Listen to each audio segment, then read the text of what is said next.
Well, That music hey, is Jay. awesome. Yes, it was a great recommendation, Jay. I'm so glad we switched it out. And it's actually really cool. I like it. I get a lot of compliments on it, and I do give you credit every single time. It's like, that's not me, that's Jay. It's like, we keep him for that. That's his saving grace right now. Yep, there you go. Because he's gotten Blue Rage happy for one thing, and he's taking to Twitter against me on the pineapple front. Even I mean, it was bad enough with coffee. Now you're attacking me about pineapples. It's not good, not good. But yeah, but when it comes Good to morning, all you beautiful people. yes, good evening, morning, or good afternoon. Let us terrorize the rest of your evening with Katherine Knight. If any of you have any idea that she's a murderer, this lady. she's a special kind of murderer. She's like So she's special. she's very like I thought it was gonna we've been talking about serial killers and people who do like mass amounts of destruction, really over the top. And then Davros, demonic Davros sent this, digital demonic Davros sent this our way. And I'm thinking it's a serial killer, or she was in hiding and like took out all these people. Well, it's really, she only got convicted of one murder, but she is special. Like, I'm kind of glad it was only one, because can you imagine? I mean, oh my God, she is just everything she did like over the top, right? Like she's just a character of sorts, Oh boy. She is the epitome of domestic abuse. Yeah. And you know what? And she don't hide it. She wasn't subtle. No. She's not subtle at all. She's just like, yeah, okay, we'll get back together and I'll kill your ass. And she did.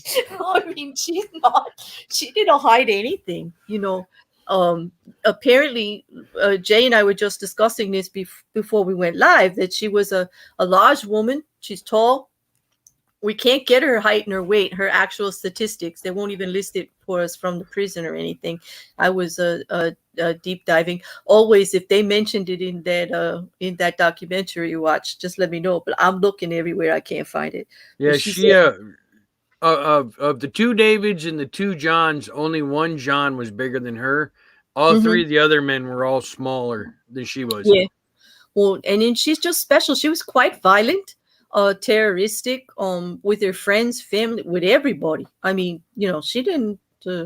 She's just not a nice. Like, I can't even imagine. She had relationship after relationship. She had children. She was in these relationships with people, and always ended quite violent. They had to kind of get away from her quite a bit, and she was a bit stalkerish. Would you say, Jay? She kind of hunted. Well, yeah, there was the. Well, I take it back. There was it Ricky. David Ricky or Richie or whatever. Yeah, yeah, she kind of stalked him. Yep, she definitely did. But anyway, the new site that we love, this Murderpedia. Murderpedia. Yeah, they're listing her as a murderer, and absolutely, her characteristics were parricide, cannibalism, and dismemberment. Okay, so she kind of took it to a very extreme tactic here. Yeah, the date of the murder that she's convicted of was in February of 2000. Yeah, they dubbed her the female Hannibal Lecter, the Australian Hannibal Lecter. Yeah. Oh, she didn't get to Hannibal had quite a few people. You know, she just chose to do this one special. I can't even imagine. I mean, everyone in the, when you go back and look at the record, they thought it was kind of harsh, one murder and she got a life sentence and everything. I mean, of course, it's murder. You take someone's life, you shouldn't really have freedom. But it was all the extra things in there that this particular judge at this court system really took exception to some of the extreme things that she did in regards to the actual event. But before we get to the actual event, we're gonna just go through a little bit of her background. She was born in 1955, so she is six. That would make her 67 years old. About 67 now. Somewhere around there, 60, 65, 67. Right. Math's a little off tonight. Yeah, I'm not mathing. It's post-holiday. I'm lucky to be talking in sentences, maybe not even full. Well, I'm going to do my best because it's been a long weekend, and for the rest of you too, and just getting back into the swing of things. But she was convicted of the murder of her partner. They were not married at the time, although it was a committed long on again, off again relationship of John Charles Thomas Price, who was born. He was just the same age as her. She's currently detained. Her family is from Aberdeen in New South Wales. She just seemed to be the younger of twins born. She was a twin. Okay. She was Barbara's grandmother was apparently an Indigenous Australian from the Moree area who had married an Irishman, and she was very proud of this fact and liked to think of her own family as Aboriginal. But this was actually kept as a family secret, as there was considerable racism at the time in the area, and it was a source of tension for all of the children. So she grew up kind of like trying to be proud of part of her background, but also being told to hide it. So she had a little bit of, angst there about that. Apart from her twin, the only other person Knight was close to was her uncle Oscar, who was a champion horseman. He was quite famous, actually. And he unfortunately committed suicide in 1969, and that apparently devastated her. And she continues to maintain that his ghost visits her. She says the ghost talks to her. And I'm thinking that must have come up in the documentary, because I saw a clip of her talking about the ghosts that come and talk to her from her family. Well, I don't know if you... Yeah. I don't know if you've caught it or if it's in this article, because I didn't read this article. I've listened to a couple of podcasts. But at one point, she said she's been abducted by aliens, too. Yeah, well, yeah, she does get a little bit of tin hat, but I'm wondering if that was when she was like continuing to try to make them think that she was crazy. That's possible. Because she was also a little bit clever too, or she thought she was anyway. But when we get into the details of it, you'll see she really wasn't. She's quite the emotional character. I would say almost everything that she did was out of sheer emotion most of the time. By all accounts, in her youth, she was a very pleasant girl, who she did experience uncontrolled. I don't know how this sentence goes. Let me just read this sentence the way they wrote it. Okay, because you're going to have to explain this to me, because this whole sentence, paragraph is an oxymoron to me. Katherine was by all accounts a pleasant girl who experienced uncontrollable murderous rages in response to minor upsets. When she attended Musselwell Brook High School, she became a loner and is remembered by classmates as a bully who stood over small children.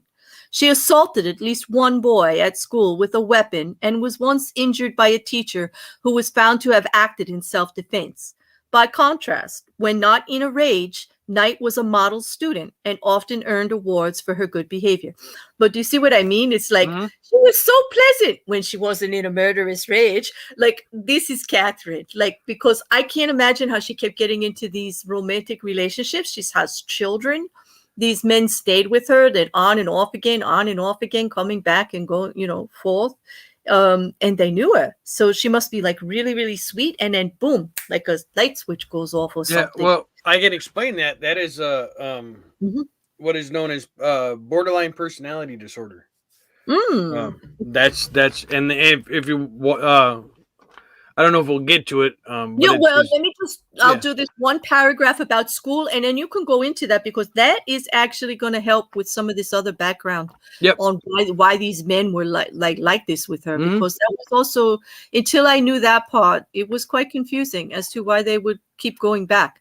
But she left school at 15.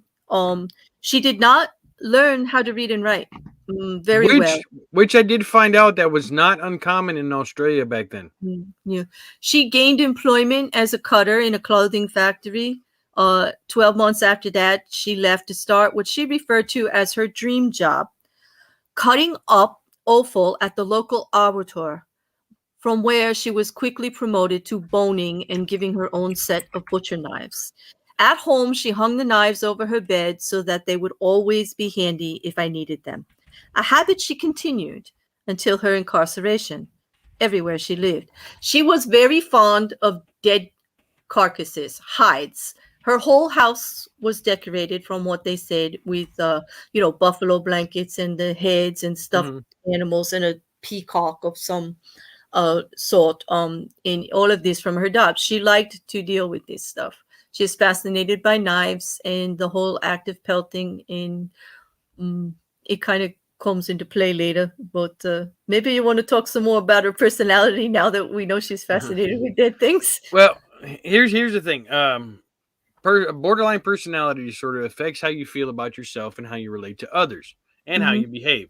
So signs and symptoms may include, and as I read down through them, you'll be able to pick out which ones relate to her. So an intense fear of abandonment, even going to extreme measures to avoid real or imagined separation or rejection. 2, a pattern of unstable, intense relationships, such as idolizing someone one moment and then suddenly believing that person doesn't care enough or is cruel. 3, rapid changes in self-identity and self-image that include shifting goals and values and seeing yourself as bad or as if you don't exist at all. Periods of stress-related paranoia or loss of contact with reality lasting from a few minutes to a few hours. Impulsive and risky behavior such as gambling, reckless driving, unsafe sex, spending sprees, binge eating, drug abuse, or sabotaging success by suddenly quitting a job or ending a positive relationship. Suicidal threats or behavior or self-injury, often in response to fear or separation or rejection. Wild mood swings lasting from a few hours to a few days, which can include intense happiness, irritability, shame, or anxiety. Ongoing feelings of emptiness and inappropriate, intense anger, such as frequently losing your temper, being sarcastic or bitter, or having physical fights. So those are the characteristics of borderline personality disorder.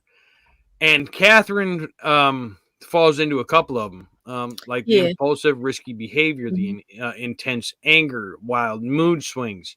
So and this those are the extreme cases too, because like not everybody. I mean, there's a lot of people who get this diagnosis and nothing like this would ever happen. You wouldn't even really know. You might see mood swings, but on top of that, though, not only does she fall under borderline personality disorder, which is what they actually ended up diagnosing her with, she also falls under some traits of psychopathy, such as being callous, manipulation, arrogant, violating the rights of others, risk-taking. The violating of the rights is definitely in the arrogance is definitely difficulty appreciating the negative aspects of their behavior. So not respecting the feelings and emotions of others. She definitely falls into that line of having psychopathy also. Yeah, and she did, and to give you some background on that, I mean, she definitely does, because like her first relationship with David Kellett, back in the 1973 when they met, and they were, she completely dominated this man by all accounts that everybody said. As you can see, I have it up. They gave a brief history of all her romance here. On her wedding day, her mother pulled. I love this. First of all, they arrive on a motorcycle. Kellett is drunk up at the pellet. The mother of Miss Knight goes up to David Kellett and says, "The old girl said to me, watch out." This is what the mother said. Okay, he said, "The old girl said to me, watch out." The mother said, "You better watch this one or she'll fucking kill you. Stir her up the wrong way or do the wrong thing and you're fucked. Don't ever think of playing up on her. She will fucking kill you." And that was her mother talking. Yeah. She told me she's got something to lose. She's got a screw loose somewhere. That was her own mother on her daughter's wedding day to her to-be son-in-law. That was the warning. And you know what? That's not unusual. Everyone in Katherine's life had something like that to say to everybody that got involved with her. Friends, family, co-workers, everybody warned everybody that went near Katherine in a romantic way. They said something just like that. And yet, Jay, they still kept coming, on their wedding night, she tried to strangle him. Yeah. And she said he deserved it because he fell asleep. Yeah. Well, okay. So now there's a little bit more to that story. So her Go ahead. mother had told her that when she got married, her and her father had sex 5 times on their wedding night. Her and David had sex twice, so she felt that she was being gypped out and she was pissed because they didn't do it 5 times like her mother did. So she got mad and threatened to kill him. Yep. Okay, so anyway, it looks like it didn't start very well at all. Or even when she became pregnant, they had such a big fight when she was heavily pregnant that she burned all of his clothing and shoes before hitting him across the back of the head with a frying pan, simply because he arrived home late from darts competition, and he had made the finals, and like she didn't want him to celebrate. In fear for his life, he fled before collapsing at a neighbor's house, where he was treated for, he then went and was treated later for a fracture to his skull. The police wanted to make the charges, but Knight was now on her best behavior, of course, and he didn't file. I guess this hot and cold thing she was doing, this good girl, bad girl thing, I don't know. She had her first child with him, a girl named Melissa Ann. But she was very, very violent, and the behaviors were getting worse.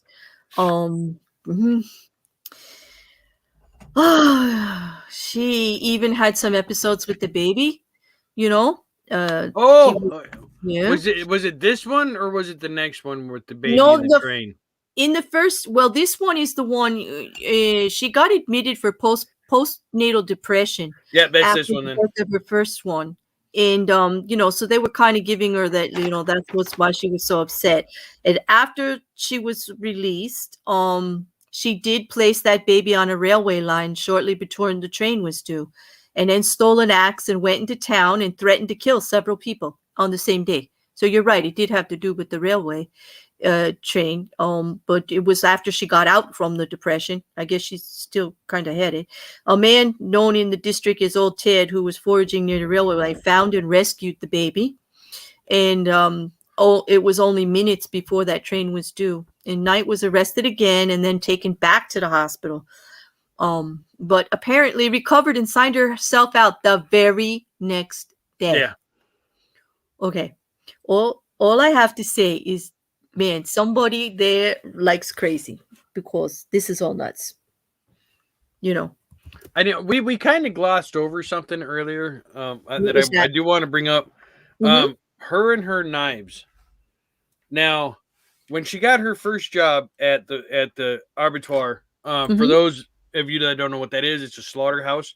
Yeah. She started cleanup.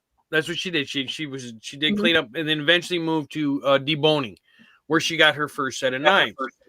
Mm-hmm. She treated those knives like they were her own children. They were everything to her. And she does that on a couple of different occasions where, she got some knives and treated them like better than her children and her husband. Yep. Mm-hmm. So that's something we need to keep into consideration, because of later on what happens when she actually gets to killing John Price. It'll make a little bit more sense that way. No, you know what? It does. She really was fascinated. I mean, they do tell you in all the articles that she had them in her homes, displayed on the walls, easy access. Yeah, above her bed. Yep. She was very proud of them, took care of them, extremely well.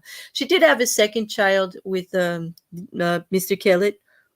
She did actually get released finally from care for postnatal depression. She was released into the care of Kellett and her mother-in-law. They moved. Of course, they had the second child, but nothing really worked out well. During this time, she did become disabled. Even though she returned to work at the abattoir, which she really loved, she became injured her back. Yeah. Do you know how she injured her back? No, it does not say in this one. I'm sure it does farther down, but right where I am. She purposely was lifting heavy things with just her back. She tried to hurt herself? She didn't want to work anymore. So she But was she loved working this to get job. herself put on disability. Wow. Now that's according to the guys at Necronomipod. That's what they had said. So Mhm. Well, since she wasn't working, she's on a disability pension. She then gets housing commission near Aberdeen because she doesn't have to rent an accommodation close to her work anymore to get back and forth. So now she's back in Aberdeen. Oh gosh, things don't go well with Kellett, and they separate, and she meets David Saunders in 86. And he moved in with her and her two daughters. And although he kept his own apartment, which was probably smart, um, she became very jealous of everything that he did. And when he wasn't around, he was kind of a reasonable person. He didn't spend 24/7. mm. Um, in May of 87, she cut the throat of his 2-month-old dingo puppy in front of him for no more reason than as an example of what would happen if he ever had an affair before going on to knock him unconscious with a frying pan. That's the second one. She Yeah. she likes her frying pans Yeah. because she did Yeah. it to the first David and did it to the second David. Now clean clock both of them with the frying pan. Wait, you know what? And the strength, because these are not just regular frying pans. These are cast iron heavy frying pans. Like they do some damage. These people are ending up with skull fractures. These are not little like your regular modern lightweight frying pan. These are the old fashioned, heavyweight cast iron frying pan. And she's wielding it like it's nothing. And oh my God. This next paragraph will give you a good insight onto her psyche also. Which one about the birth? June 88. Yeah, in June of 88, she gave birth to her third daughter, Sarah, which prompted Saunders to put a deposit on a house, which Knight paid off with her workman's compensation came through in 89. Knight decorated the house throughout with animal skin skulls, horns, rusty animal traps, leather jackets, old boots, machetes, rakes, and pitchforks. No space, including the ceilings, were left uncovered. Remember, I told you she likes those dead things, Mm-hmm. like her homes everywhere were covered. That comes up repeatedly in articles everywhere she lived. And the knives are, of course, displayed everywhere. After an argument, she hit Saunders in the face with an iron this time before stabbing him in the stomach with a pair of scissors. He moved back to Scone, but when he later returned home, he found she had cut up all his clothing. He took service leave and went into hiding. Knight tried to find him, but no one would admit to knowing where he was. Several months later, he returned to see his daughter and found that Knight had gone to the police and told them that she was afraid of them, and they issued her with an apprehended violence order against him, a limited contact. He couldn't see them or the child. Now there's another little caveat here. When she went looking for Saunders, she Yeah, actually attacked his mechanic because she did. he fixed the car so I he was could waiting. leave. So she blamed him for him leaving. So she attacked the mechanic. I was waiting to see if you wanted that pair, if you wanted that one. But yeah, she had a very bad habit of if you knew who she was looking for or you had anything to do with them, you were in just as much Yeah. danger as that person. Like you don't look at them, don't talk to them, don't have anything to do with them. Her anger was broad, like it covered the whole field. Like if you just happened to be standing next to them, you could be a target of it. She didn't play when she was looking for them, and people were actually covering for him. They didn't want to say where she was. Everybody was warning these people. All of these gentlemen got repeated warnings from friends and family about her because her behavior isn't the kind of thing that nobody knew about. They talked about it all the time. She had quite the reputation. She's in the same town.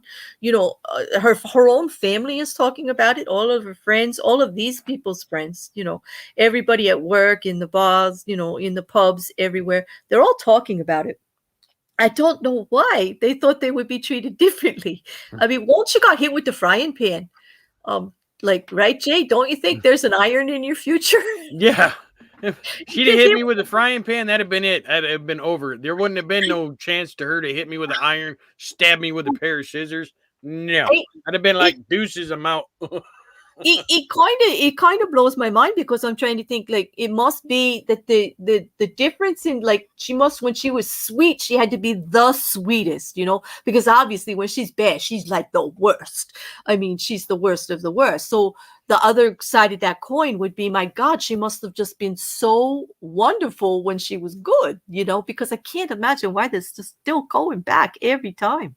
Well, Always Grateful says the documentary that she saw stated that the men would go back to her because she was apparently very gifted in bed. Really? Well, there you go. Mm. So it's true? Is that a true statement that men do like crazy? I mean, I've heard this, but I guess that's something we're going to have to explore on another show. But on this one, let's move on to after poor Mr. Saunders, he did go into hiding and he left. So, of course, she got the AVO, so they're not getting back together now, No. She now moves on to John Chillingsworth. And in 1990, she became pregnant by this 43-year-old former arbiter co-worker. She knew him from the job before. And then she had a baby boy named Eric. And their relationship lasted 3 years before she left him. Just left him for a man she had been having an affair with some time, like the whole time she was with him, John Price, the unlucky Mr. John Pricey Price. Well, you notice that little paragraph on John Chillingsworth is so small, because in that 3-year relationship was actually what was considered a very good relationship, because she was dating Price at the same time they were married, so there was no conflicting. She had something to take her mind off of the her relationship with John. It wasn't until John found out that she was seeing Price that they broke it up. So, which makes sense, because her issue seems to be hyper focused. Like, I guess if she gets a little bored, she makes her own excitement, huh? Because and so I guess by having more than one gentleman to please, she could keep busy and maybe work all of that out.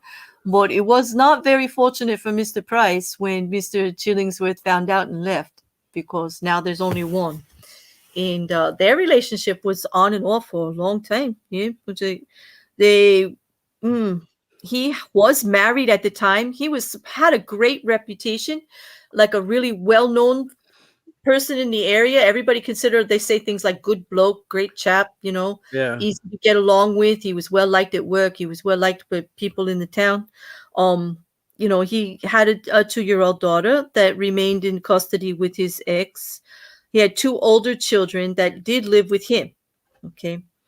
His children actually did like Knight, even though he knew about her violent. Now, this is what gets me. He's fully aware of her violent reputation and the things that she's done in the past. Everybody knows about it. And Katherine herself is not hiding any of her deeds. Nope. She's being quite open and honest about who she is and what she's done. And he still moved her in with his older children, knowing the violent past. And the children got along with her pretty well, from what they said. Except for some violent arguments. She said life was like a bunch of roses. Yeah, like it's like kind of like Chillingsworth. There was no trouble until there was trouble, Yeah, and then the trouble was bad. And then the trouble gets to be like really, really out of control. They started fighting when Price wouldn't marry her. Because his divorce came through and everything, and she actually, you remember that paragraph in there that they tried to set him up by videotaping some things he had around the house that he may have stolen from work. Yeah, she actually, that's how she got 17-year job, and the only thing that he ever did bad at that job was he would take things that they were thrown away. And she videotaped, throwing them away. They were expired or not useful. So he took 2 outdated medical kits that she videotaped and doing, and provided it to his boss, and they fired him. He lost his pension, lost his job, everything. Yep. And that's terrible. Like, you care about somebody, and it's a 17-year job now. Like he was, doing well and everything, Oh, so he was really upset about that. Yeah, he kicked her out. He kicked her out because I don't blame him. Like, that's a very big betrayal. And she had gone home, to her own home, and the news of what she did spread everywhere, because apparently everybody likes to talk about Katherine, because man, does Katherine give everybody a lot to talk about. It's like I said, it's like everywhere you went, people had something to say about Katherine. It's like everybody knew everything. But after a few months, Price himself restarted the relationship, although he did not allow her to move in. And the fighting became a lot more frequent because most of the friends would no longer have anything to do with him when they remained together. So his friends are coming and family, and everybody's warning him about her and saying it's not good for him and he needs to be away. We get to 2000, and it was early in 2000 when the trouble like really, really starts. So you got anything, Jay, before I go into the murder?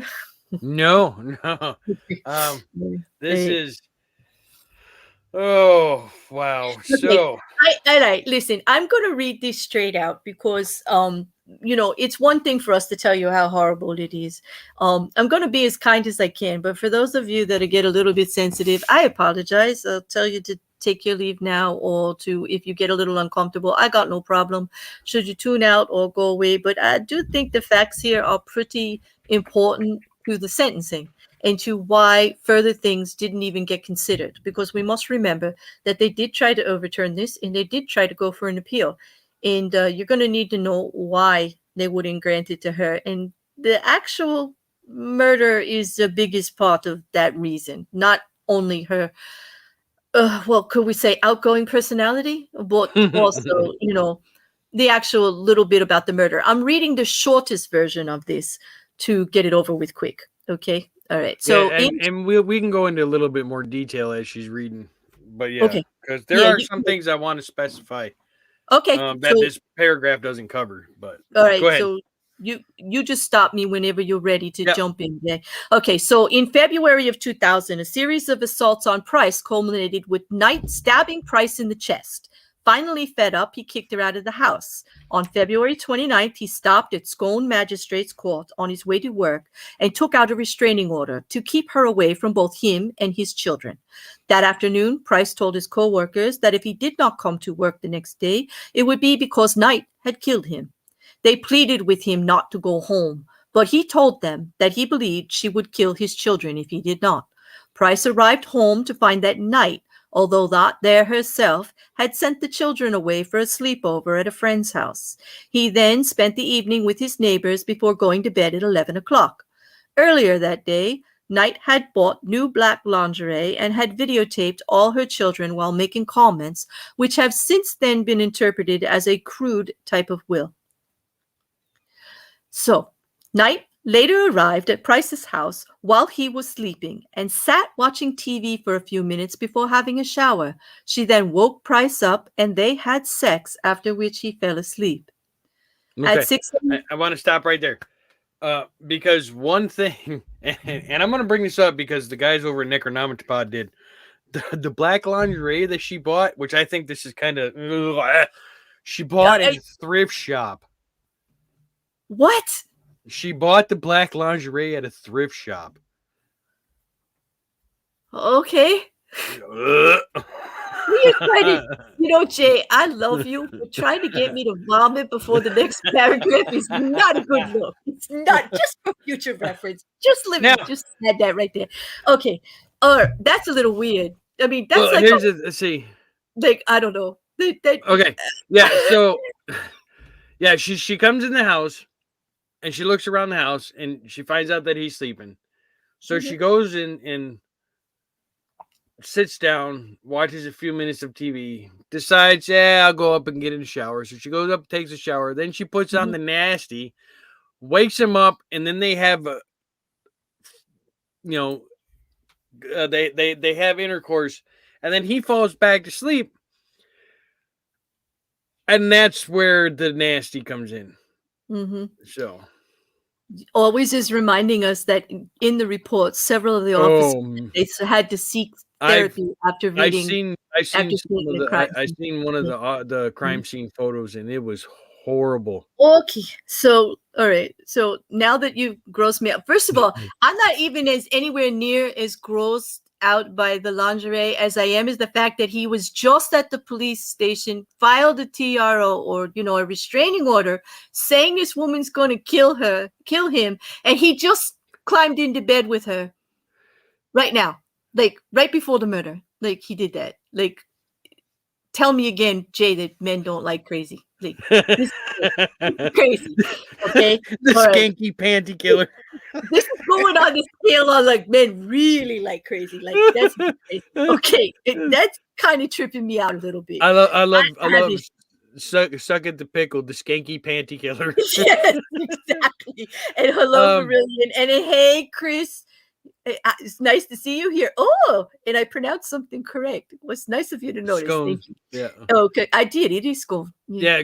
Chris does say thrift shops here would only take underwear if it was new. A lot of shops donate their unsold stock. So you never know who killed in them. I'm telling you. But if you go, you don't buy your lingerie from a thrift shop. I'm sorry. No, I'm sorry. That's not very respectful, in my opinion. But That's just. But let's go on. Let's go on, Jay. Don't just hold it on. Just hold it, Jay. At 6 a.m. the next morning, the neighbor became concerned that Price's car was still in the driveway. And when Price did not arrive at work, his employer sent a worker to see what was wrong.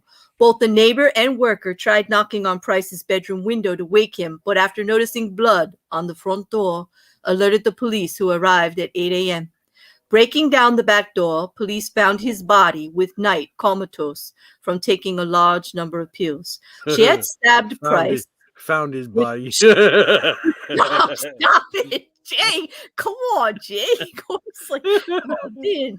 Chris, did this do this to you? They found his body. Yeah. All right. Let me rephrase. They found what was left of his body. There you go. There you go. Okay. She had stabbed Price with a butcher's knife while he was sleeping. According to the blood evidence, he awoke and tried to turn the light on before attempting to escape, while Knight chased him through the house. He managed to open the front door, get outside, but either stumbled back inside or was dragged back into the hallway, where he finally died after bleeding out. Later, Knight went into Aberdeen and withdrew $1,000 from his account. Price's autopsy revealed that he had been stabbed at least 37 times in both the front and back of his body, with many of the wounds extending into his vital organs.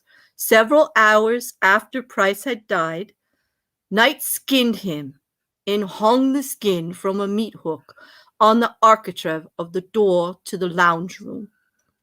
She then decapitated him and cooked parts of his body, serving up the meat with a baked potato, pumpkin, zucchini, cabbage, yellow squash, and gravy, and set 2 settings at the dinner table, along with notes besides each plate, each having the name of one of his children on it. She was preparing to serve his body parts to the children. A third meal was thrown on the back lawn for unknown reasons, and it is speculated Knight had attempted to eat it but could not, and this had been put forward in support of her claim that she was no memory of the crime. Price's head was found in a pot with vegetables. The pot was still warm, estimated to be between 40 and 50 degrees Celsius, which is well over 120 degrees for Americans. Okay, indicating that the cooking had taken place in the early morning. Sometime later, Knight arranged the body with the left arm draped over an empty 1.25-liter soft drink bottle with his legs crossed. This was claimed in court to be an act of defilement, demonstrating Knight's contempt for Price. Knight had left a handwritten note on top of a photograph of Price, blood-stained and covered with small pieces of flesh. The note read, and this one's kind of weird, "Time got you back, Jonathan, for rapping my daughter." And this is like, for rapping my daughter. It's like very almost Gaelic. You the Beck, Price's daughter, for Ross, for Little John, his son. Now play with Little John's dick, John Price. The accusations in this note were found to be groundless. So there you go. And I apologize. I want to go into it, and this is going to be a little, because this is this goes to the mindset and this is what I like about the serial killers, and looking at their psychopathy and whatnot, and what she did with the body. Okay, Yeah. so we already know she stabbed him with the butcher knife, which she had in the bedroom because she kept knives above the bed. So it's not like she went to the kitchen, found a knife, and came back. He fell asleep. She reached up and started shanking him. So 37 times he was stabbed. No defensive wounds were found. So basically what they're saying is he got stabbed and just tried to run. He didn't try to fight back. He was just trying to run. They figured after the 7th stab is when he was pretty much done, and she just kept stabbing him afterwards. So when you get to 37 times, that is known as a crime of passion. Yes. Because now you're getting into, it wasn't just a quick stab. There was more and more and more behind it. They say she skinned his body. The way she skinned his body is when the cops originally came into the house, they thought it was like a curtain or something hanging in this archway. When the cop, now this is according to Bailey Syrian, when the cop pushed the curtain out of the way, he realized he had blood all over his arm. And that's when they realized that was his skin hanging there. Exactly. And when Bailey described it, I won't forget, because she's talking about like they pushed it aside and then they realized there's like part of the scalp up there. There's this dark curly hair. It's like, oh, like it was very like shocking to realize that it was actually the pelt of human skin. So like I said, they found his body laying there just below it, missing the head. Of course, they found the head in the stew pot. But what she did is being a butcher, she carved a long chunk of meat off his back and his buttocks and dished that into 5 pieces, laid them out for the kids, and gave one to the dog in the backyard. Yeah. Oh, do you see? You got all the good. You see, I was skipping all the I just no. I go. There are that's why I said there are times I will go into the details of what they did, just for the simple fact that you can look into the psychopathy of the person and what they did, because it gives you a sense of where they are. And I don't go for shock value. That's not what this is, but this is trying to put you in the mindset of what was going on at the time. So to get to that point, there has got to be something wrong upstairs. Yes, there does. I agree. Yes. I there's some good questions here. So always wants to know. Now, they did put cannibalism in Murderpedia on her, okay? And it did come up in the trial as one of the most abhorrent things that she did, as to why they want to listen to all this stuff, okay? But is it really cannibalism if she didn't eat the soup? I mean, well, if you listen to what she says, she doesn't remember anything. She doesn't remember anything.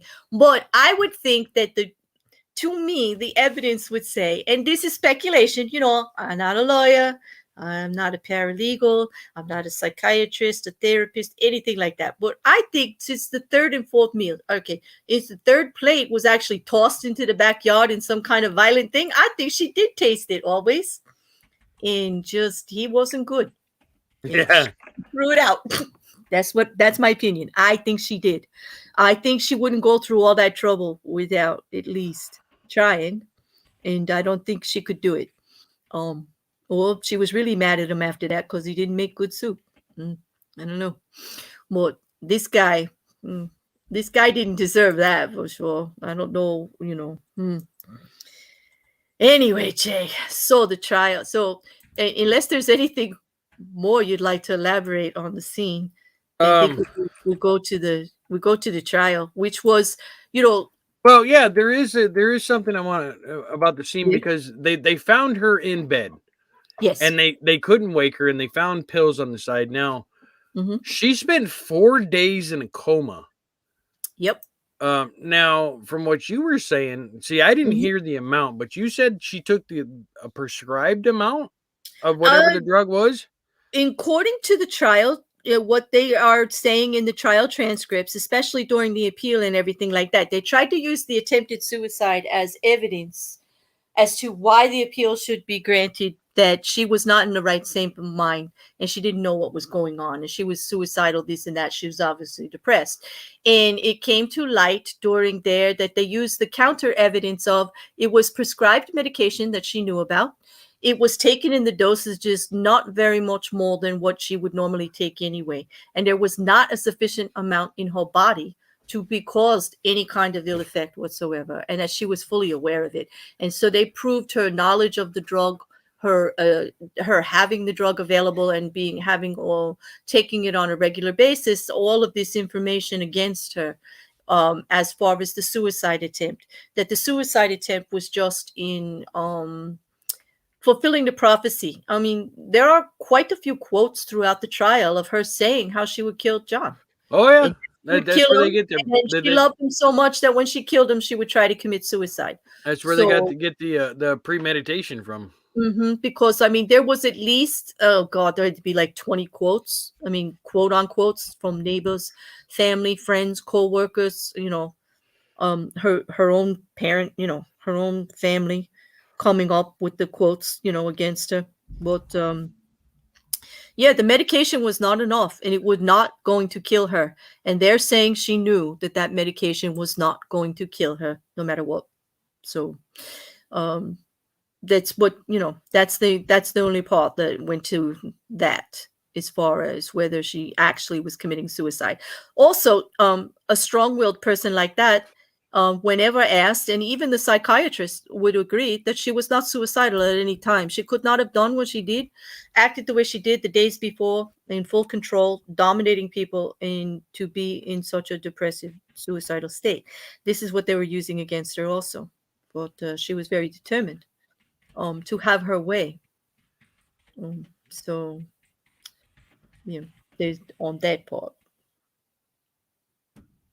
You want to go more on the trial, Jay? Oh yeah, no, go ahead and go into the trial.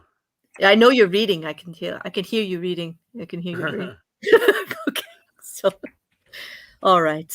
Okay. So this all during the trial. Okay. Now the defense is that she's suicidal, distraught. She wasn't in a good mental place. She's probably mad. Okay. They're saying that she's mad. Okay. Mm. Oh, here's the part about the madness and the medication. Okay. They noticed blood staining to the shoulder area of a blue shirt, which was draped over the chair on the western side of the table. They're talking about the evidence they found. The medication on the table consisted of 3 boxes of Felidor ER, 5 milligram tablets, which were empty. The medication normally contains 2 strips of like all of these tablets. Okay. A 4th chair was set against the northern wall under the bench portion of the breakfast bar, and they took a series of photographs of the whole dining room. Okay. The kitchen was in the east portion. It consisted of a kitchen bench, overhead cupboards, and things of that nature. Above the central bench was an electric cooktop with a baking dish and an aluminum boiler, and then they had the southern wall. All of these is where they found the foods, where she was cooking, and where she was leaving the pot full of the man's head. As mentioned earlier, and this is a quote from one of the officers, I saw what appeared to be a complete human skin or pelt hanging from the top architrave of the door separating the dining room and the lounge. On closer examination, I could distinguish black curly hair at the top, a nose and part of a mouth and ear. About halfway down the pelt, I could see a clump of short black curly hair, consistent with pubic hair. I could not recognize any other particular features as it continued to the floor. The edges of the pelt were incised, indicating to me that it had been removed with a sharp instrument. There were also a number of distinct stab wounds to that pelt. About a meter down from the top, the pelt was attached to the architrave by stainless steel meat hook. The hook was pierced through the top of the head area of the pelt and then hooked over the architrave on the lounge room side of the door. The skin appeared to vary in thickness from approximately 1 to 4 centimeters. I noticed a blood trail leading from the lounge room into the kitchen towards the kitchen cooktop in the vicinity of the aluminum broiler. The boiler was on the right side rear element, which was at the time turned off, and when I lifted the lid, I noticed it was warm to the touch. And then it goes on. I don't know if you guys want to hear about the soup. I don't know. I'm going to skip the soup. It was a vegetable soup. Let's just leave It it that was a way. vegetable soup. Okay. With a floating head. So. And there's quite a few paragraphs about that. I mean, there's also about the reason that they say that she actually knew what was going on is in the preparation. The rest of this, the important parts of these paragraphs, without going into detail, all the blood tracings and the stains that were used, how she was manipulating the body and moving the body periodically all over the place and taking parts of it in pieces.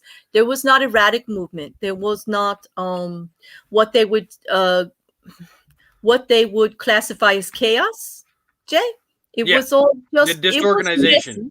It was very organized. Very organized. Exactly. So as they're going through the forensics and they're looking around the room, it is a disgusting scene and they are all like really losing it, but they are noticing how organized it is. It is not in chaos. This is not like she was in a frenzy. It is not like it just happened. Like it was, although 37 stab wounds sounds like an act of passion, it could also just be she was enjoying the hell out of it. Well, that still falls into the crime of passion. Yes, but not for the same reason. Not for the blind. I don't know what I'm doing. Not for the blind rage, but then you fall into the passion part of the like you said, she enjoying what she's doing. Right. So legally, when they go to trial and they're going to try to claim, crime of passion, they mean out of your mind, you didn't know what you were doing, that you were so overwrought with emotion, you had no sense of right and wrong, and you're just reacting. But in this case, I don't think so. This crime of passion was just, that's how the girl was. She liked it. She just liked it. It was passionate, not a crime of passion. She seemed to be very deliberate. Even in the crime of passion, most of those wounds were very precise to internal organs. And you cannot, if you are out of your mind, how could you possibly do that to a body so exactly like you would at work? Like she did to those two animals at work. Like she worked on the pelts at work. Like Sucketh says, talk about bringing your work home. Jay, stop trying to make me laugh. Stop. Hey, Sucketh the pickle said it, not me. Stop. Okay. This is very bizarre. I have to thank Davros again because this gave me quite the intriguing couple of afternoons reading this stuff. And I was trying to wrap my mind around how, she really thought that she was going to get out of this with a crime of passion. And at this point, I'd like to remind you that although the town is talking and the friends and the family, I tell you, everybody's talking about Katherine. Katherine's also talking. All before this murder happened, Katherine has proclaimed many, many times that she will kill him and she'll get away with it because she's just going to tell everybody she's mad. And that she can get away with it because they'll believe she's mad. And so there was at least 10 people that came forward with different periods of time, not right before the murder, like some even the month of the murder, she was saying this, but even as early as like months and months before that, she was talking like that. It was something she commonly said, that she knew she would get away with it if she murdered him because she would just say he was mad. And they used that against her too, because it seemed like she wasn't very well liked when it came to trial because everybody had a statement about Katherine Knight. Everybody came forward with something not so nice about Katherine Knight. Quotes all the way back to high school, back to school, negative things to say about her. She made a lot of enemies. I wonder why, ain't you? I wonder why. She's very violent in most of her relationships with friends too, Jay. Did you see that? Yeah. Friendships and family. Every argument you had with Katherine would end up in some kind of violent altercation. Don't disagree with Katherine. You're going to end up on the wrong side of it in some way. So, what do you think they found for motive, Jay? Well, motive not so much as the psychological part of it. It was the for me with her, it's more of a sense of power. The Dr. Milton, if you go all the way down to number 75 in the statement there, the Dr. Milton gives a great you're in the sentencing, right? Yeah. Yeah. Okay. Dr. Milton said the personality problems demonstrated in the history of Mrs. Knight's life are not, in my view, psychiatric disease. They are her nature. These personality problems did not stop her from knowing that she was doing what she was doing or whether it was right or wrong, nor did they stop her from exercising control over her actions when she chose. The main effect of Mrs. Knight's personality problems was to cause difficulty for others. I question whether that should be regarded as an abnormality of the mind and think on a balance it is not, but it is probably a decision for the court. The problem is not that she did not know it was wrong to do such thing, is that she did not care about doing them. Callousness is not an That's absence of exactly. knowledge or what is right or wrong. Mm-hmm. She did not lack the ability to control herself. I am the view that Mrs. Knight had the ability to control herself at the time she killed Mr. Price. She could have decided not to kill him. I don't believe her ability to control herself was impaired. Yeah. And that's a 75. That actually is from the psychiatrist, correct? Yeah, And if you scroll down to 75 yep, under but Dr. before Milton. that is Yep. what I wanted to show them. All of this that you see here, Oh, yeah, that part. Yep. this is all everyone else besides the psychiatrist repeating every negative claim to her. I'm going to kill Pricey and the two kids. Yeah. If you But, leave you me, know, I'll cut your balls out. yep. If you, she's going for the butcher's knife, so I better get out of here. Mhm. These are the quotes. I love all my children, and I do hope to see them again. Okay. You'll never get me out of the house. I'll do you in first. Mm-hmm. Mm-hmm. Okay, so counsel for the prisoner submitted the events following the killing, skinning, and beheading of Mr. Price and the partial cooking of his body, and they stated it involved a genuine attempt on the part of the prisoner to take her own life. And they were satisfied beyond reasonable doubt that there was no genuine attempt on her part to do so. Okay, an examination of sample for her blood taken at the hospital revealed that she had no alcohol in her blood, and the levels of fluvoxamine and promethazine were respectively 0.22 milligrams per liter and 0.21 milligrams per liter. These are well within the limits of therapeutic dose of the drugs in question. These drugs had been previously prescribed for the prisoner, and as consequence, she was well aware of the therapeutic dose. At the hospital on March 2nd, she said she'd taken only 2 of those nerve tablets, and they had come from the blister pack of 15, which was found at Mr. Price's house. Each tablet was of 100 milligrams. The antihistamine promethazine tablets, trade name Phenigran, were taken from a blister pack of 20, each tablet in which 25 milligrams. In the light of the half-life of the prescribed drugs in question, the limited dose taken, her knowledge of the prescribed dose, and importantly, the views expressed by Dr. Milton, it was not a genuine suicide attempt. I have come to that conclusion set out above. This is the judge. Okay. So, So nope, they're not letting us claim attempted suicide. So now we're at one of the other things that they're going to try to claim, amnesia. She doesn't remember anything, right, Jay? Yeah. I don't know what happened. Yeah, I made such a beautiful pelt. I hung it appropriately. I cooked a fabulous dinner, and I know nothing about what happened. But the prisoner claimed in that record of interview to have absolutely no recollection whatsoever of the events and the surrounding death of Mr. Price. The extent of her amnesia, as claimed in her record of interview, was virtually total, extending back into part of the day of the 29th of February and into the 1st of March. However, as set out previously in paragraph 25 from above, she was able to remember and detail quite vividly events which appear to have immediately preceded Mr. Price's death. Furthermore, on the morning after her admission to hospital, she was able to give details of the medication she had taken and its quantity, although this was before she was questioned by the police. She still claimed in the course of that questioning that she had no recollection of such events. Piecing these various strains of evidence together, it results in a picture in which her recollection ceases immediately before Mr. Price's death and recommences immediately after the skinning, dismemberment, and partial cooking of Mr. Price had taken place. This is not a credible pattern for true amnesia, according to the psychiatric evidence, which I accept.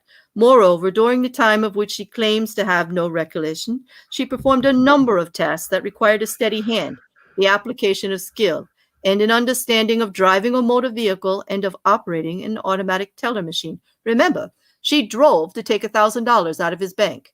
Yeah, and they don't know what happened to the money. She probably put a down payment on a lawyer. They think she buried it somewhere. Really? Oh. Mm-hmm. She also showered, changed her clothes, and walked from her house back to Mr. Price's house, all while having amnesia. Yep. So this is the judge speaking, because this is all from the trial sentencing and the end report.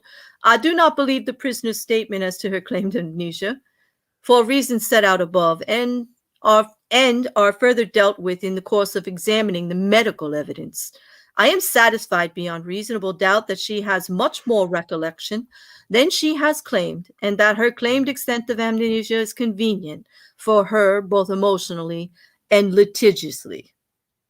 Although this issue was debated at some length during the course of the hearing and in addresses, in one sense, whether she had said amnesia for the events is of little or no account in relation to the question of penalty to be imposed upon this prisoner.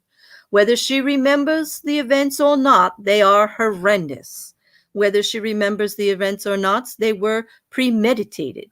Even if she has no recollection of actual killing, dismembering, and partially cooking Mr. Price, that may be regarded as no more than a blocking out of her events that are so horrendous as to cause revulsion and rejection by her as the person responsible for such acts. In other words, of course you don't remember if you're kind of human, normal, but you did it. But you did it, is what he's saying. Like they weren't having it. I was quite impressed with how they knocked this down repeatedly and efficiently, and they just kept coming back. That one sentence there, the actual killing, dismemberment, and partial cooking of Mr. Price is repeated so many times in the sentencing order, it really bothered the judge. He's like, no, girl, no. Like that was just, he does not think, he thinks all the evidence proves towards premeditation. It had to be planned out in such a way. It's just too much. I don't know. Just too much here. Well, what I think is even more interesting than all this is what she's doing now. But we can get to that in just a minute. Okay. So there were two other psychiatrist statements here, but they are pretty much in agreement. They did go back and forth about the BDT, like whether or not she really had the personality disorder, Jay, a little bit. Yeah, but they come to a general consensus. The one doctor said it definitely falls under the payback right there. It may be part of the payback feature of the personality disorder. Exactly. So, that's when I was answering Belinda's question. Well, did they say it was finally diagnosed or not? Well, during the trial, there was a little bit of pushback here and there, but I do believe finally they agreed on a consensus. And I do believe she was formally diagnosed at some time after, right? Maybe while she was in prison. But I believe they do believe she needs help, So anyway, the counsel for the prisoner raised 4 matters in mitigation of the penalty, which should be imposed to the prisoner. And they were the fact that the prisoner pleaded guilty to the charge of murder. And let's just talk about that. She first tried to get manslaughter. She wanted. Well, they wanted to charge. She pled. They wanted to plead not guilty to manslaughter. And from what I understood. But it went to murder. And she definitely went after the jury and the first beginning of the trial, and then it moved over when she started to hear some of the stuff, and then all of a sudden they put in a plea, and the judge knew about the plea, so they pulled that back from the jury and everything. So she actually pled guilty to that charge of murder. The borderline personality disorder diagnosed in the prisoner, the absence of any prior relevant criminal record on the part of the prisoner. Now, I have a little bit of concern here. Although never actually filed any charges of domestic abuse against Katherine Knight, after reading everything in writing and even hearing everybody everywhere talking about it, how could they not think that she was not a domestic abuser or a violent person in general? Oh, They're just funny because of what I'm going to read to you here in just a little bit. I know, right? It's just like, it's so obvious to me, but they're like, oh, well, we never really convicted her of anything. So like, we're going to put that on the good side over here. And I'm like, that doesn't look good to me at all. All right. The quality of mercy would not be strained were a finite sentence be imposed upon the prisoner. That the quality of mercy would not be strained were a finite sentence be imposed on the red. They want us to have mercy on her. These must be considered before a final determination is made as to the sentence to be imposed. Well, when the evidence is so overwhelming to a person, to plead guilty is really not, all you're doing is saving court money, right? I mean, it's inevitable. It just proves that she's sane and smart. Yeah. They said that plea of guilty, think there are factors in there. In determining the sentence to be imposed, the judge also wanted to be regarded to the fact that the plea of guilty was entered, albeit not at an early stage, which he had issue with. However, I don't think that any discount should be given on the account, because here's why, jumping ahead a little bit, one of the points of appeal were, hey, she pled guilty and you didn't give her any credit for it. Like, she actually pled guilty and saved you money, and you're not even giving her an ounce of credit.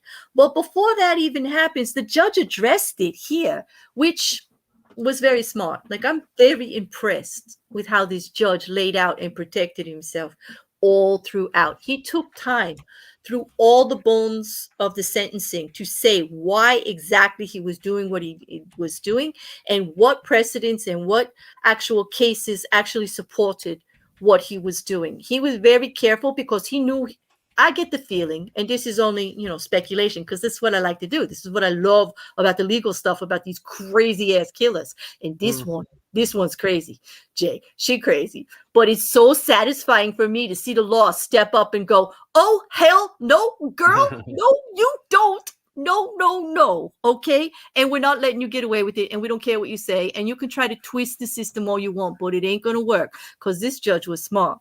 He says, okay, he's not going to take that he's not going to give her credit, or a discount rather, for pleading guilty, and his reasons for determining so are, and they're very good. Whether the prisoner genuinely suffered from amnesia or not, she was made aware shortly after her actual arrest on March 1st that she had killed Mr. Price. In the interview, which was conducted by police on March 4th, the fact that Mr. Price was dead, that the prisoner was believed to have killed him, and that she was under arrest for and would be charged with his murder was made abundantly clear. The prisoner had been interviewed by her legal representatives in connection with the killing even before the police saw her on March 4th. The medical records indicate that the fact that the prisoner had killed Mr. Price was brought to her attention while she was in the hospital. The prisoner was well aware by the time she was interviewed by Dr. Delaforce on the 21st and 22nd of June that she had murdered and was charged with having murdered Mr. Price. The nature of the circumstances of and surrounding the murder, and the fact that the crime is, even on the most beneficial view, at the very top of the range of seriousness. Whether a discount should be given or not is discretionary matter, and the present case is one in which the protection of the public requires a long sentence, so that no discount for the plea is appropriate. The absence of any element of contrition or remorse involved in the plea. In other words, so you're going to plead guilty, but you're not sorry you did it? No, not having it. This judge was not having it at all. The fact that there was a strong Crown case confronting the prisoner is believed to be the only reason the prisoner pled guilty. That's it. And I kind of stand with that. Now, I know you're just waiting, Jay. You're just waiting. Oh yeah, because this is gonna blow your mind. Is it? Okay. You know what? I'm going to let you. You ready to go now? Will it fit now? Oh yeah. Oh no, I'm good. Okay. So well, let me do one thing. I'll just tell you that she's in jail for life. She's in jail. She's never getting out. No chance of parole. They said nothing. Absolutely no. That's where you're staying. You're never getting out. It's bad for everybody. We don't care how it affects you. It is too bad for everybody else in the world if you get out. And they're sticking to it. So go ahead, Jay. Go on. Okay. So inside Malawa Max, which is where she's being held, Knight is known as the Nana. She's arguably the most popular inmate of the prison. She's also a peacemaker. Oh, We what? call her Wait. the yeah. We called her the Nana, Skembri said. She is a gentle Okay. soul and not a criminal to me. She is a Oh. mediator at Malawa. She's someone who sorted out problems before they got serious. She would pull the girls in and try to get them to sort out whatever it was before it ended up with someone going into segregation or getting more time added to their sentence. She would stop girls from stealing from each other and stop the girls from fighting. She never did it by standing over everyone. She never raised her hands to anyone. She was just someone who everybody loved. She's Mm. also the prison's event planner. She organizes a big catch up every Friday. She organizes all the food and makes sure that everyone is in the wing is part of it. She includes every person, even though she doesn't like. She does it to bring everyone together, and it stops a lot of problems from happening. Hmm. Now, who is saying that? Who This is saying This is another prisoner. another prisoner, but not a guard or Mm. an official? No. A Now I'm prisoner. going to get into what the guards say. Oh no, I'm sitting here with my mouth open, Jay, Yeah. and kind of glad I'm an avatar right now. I'm a little bit in shock. So she turned into Mother Teresa when they locked her up? Is that what you're telling me? Yeah. Okay. Because there's Kinda. no sharp implements around, right? I want to see her eyes when they show her the butter knife. That's what I want to see. I want to see that. Yeah. I don't buy these. Go on. I'm shocked. I'm Yeah. shocked. One second. Sorry about that. I just got a message from somebody. Hang on just a second. Okay. Well, in the meantime, like someone saying that when she said that she pled guilty, was that in consideration that perhaps the children didn't have to testify? I don't personally believe so because there's nothing in anything I've read or anything that I saw that showed that Katherine Knight in any way cared about what anybody else thought or had to do, only herself. So unless it was playing well for her, I doubt she took them into consideration. Although she had a great relationship, I'm not saying that she didn't care for them.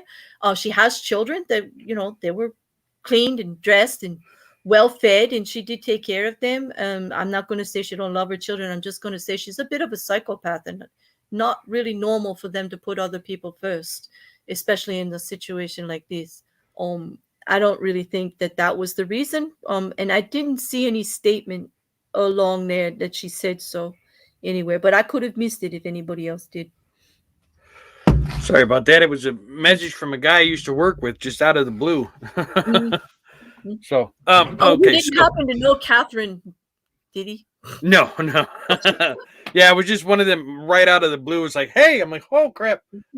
So Okay. sorry about that. Oh, anyway, so an active officer labeled Knight as the prison boss. Oh, I see. She is the top boss of the jail. She takes no crap from anyone and absolutely gives it to the guards. If you come to search her cell, she will stand in front of you with a smug face and scream at you. She will demand to watch you search the cell and will not leave the area. No, I'm not fucking. I know I'm fucking staying here. She'll scream. You have to use force to get rid of her, so we just leave her there and let her watch. It just isn't worth the hassle. Every time you pick something up, she's like, "What are you touching that for?" The officer described Knight's relationship with the fellow inmates. She is their confidant. They will go to talk to her and ask permission for whatever it is they want to do. She knows everything that goes on in the jail, and whatever she says goes. She said she is not your typical prison boss. She did not gain her position by authority or way of intimidation or violence. She's never raised her hands in prisons, not once. I think she has that level of respect because of her crime, because she was so brutal. She has a lot of respect in the inmate population, that's for sure. They simply don't fuck around with her, and that's a fact. Most of the other heavies get respect for being tough. Other criminals fear them. But Knight doesn't really have a record of violence while in jail. I would actually say she hasn't even had a single jail charge since she's been inside. Even the guards respect her a bit. She's the boss, put it that way. She would be the boss of any pod. So she's strong enough that they don't mess with her and she's keeping calm. Well, this is not the reputation she had outside of prison, right? I mean, not at all. Like she was hot and cold with everyone. Mm. So what do you think, Jay? Well, actually, more than Jay. Chat, what do you think? Do you think she's actually considering her actions and taking a step back and becoming this peaceful person? Hmm.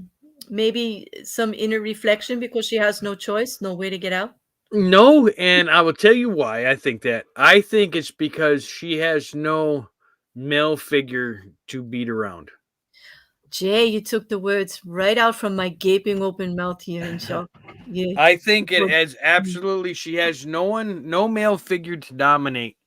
Um so I that's why I don't think she's a violent inmate is because she doesn't have that Mc- trigger right. like she had Because on the outside with her boyfriends and her husbands and stuff. her most violent acts were all against men. Yep. More so men she was romantically involved with, which would portray back to we can go back, which was one of the things that Jay likes to do, into psychological trauma that caused this desire to be violent against these men and actually go forward with actually murdering someone over it. That there is a deep issue there from somewhere back in the past. It is definitely directed at men, and more so at men that she is romantically involved in, but men in general, because the mechanic or anybody else who got in her way, God help you, she got a frying pan, she got Yeah. anything in her hand, you're in trouble. But she was also pretty harsh with words to women that interfered. If you pushed her, that she didn't actually go for the women, but if you challenged her, she would argue with you. So they were saying in the court reporting, and the neighbors and the friends and the people from school, everybody, like I said, everybody has a story about Catherine, and they're not flattering. They No. represent a woman who does not like to hear no. Don't interfere with anything she wants to do or she wants. You will pay. Don't cross her. Um, she dominates by fear. She was a larger woman and with a violent streak. That's pretty fearful. Who would want to mess with her? I know I wouldn't. But Now, definitely a male trigger for sure. I do want to mention something that Krabby put in. Krabby said, "Rule by fear, she is not peaceful." Mm-mm. And I think that because what the type of person she is, she'll never be a peaceful person. She's always going to be that force of anger and the force of violence. But she's put herself into a position where she can deal that same type of violence. Just she's managed to be able to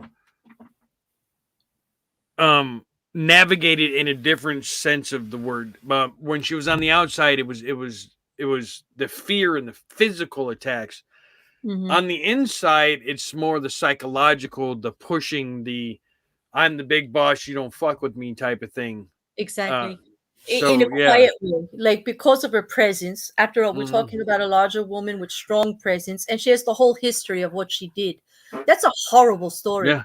And don't think that not everyone in that prison knows it. They all know about that Oh pelt. yeah. All know about all of it.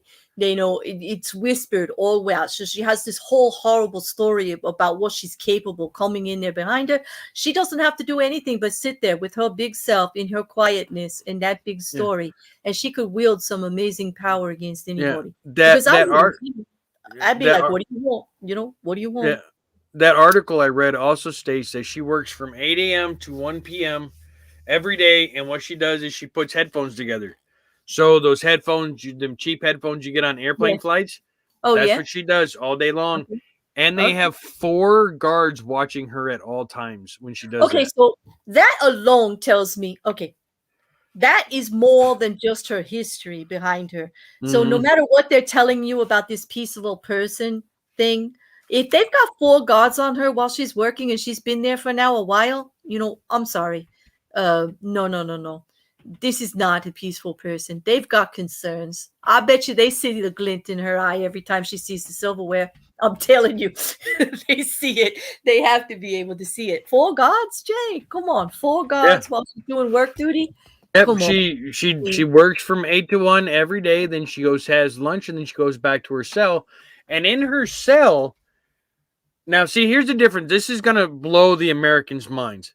Right. In the American prison cell, you pretty much have a toilet, a shelf, and usually bunk beds one, or depends on if you're single or whatnot. And Krabby can give us more detail because on that, and Ed could if they're in prison. From what you see, they really don't have a lot. Her prison cell is she's got her bed, and she's got her toilet and everything. Then she's got a table in the middle of the room where she does her arts and crafts, and she does drawings and stuff.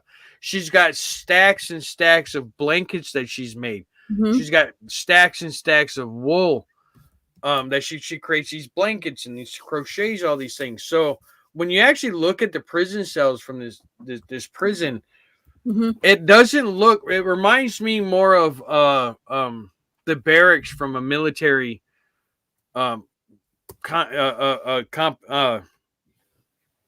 installation than it does a prison cell from what we're used to.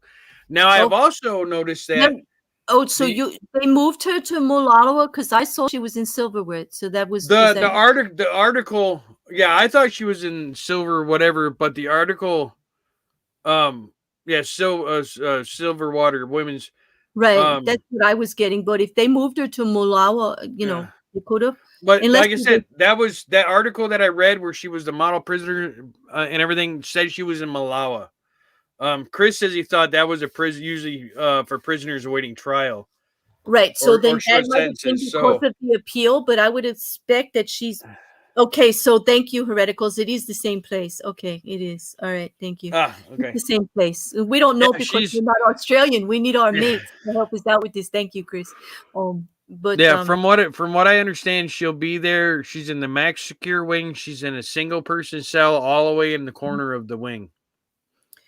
So she's getting, but is that privilege or is that for the other prisoners? I mean, personally, I think it's for other prisoners. I think it's protection of the other prisoners. Because there's the other prisoners. There's like a justification there. They've got 4 people watching her while she works, and then they give her the privilege of her own cell. I think that's not privilege. I think they're protecting other people from her. It's too risky to put somebody in there with her, to tell you the truth. I wouldn't put anybody in there with her. Who knows? But I do know that, like the UK, Australia does have a better prison system than we do here in America.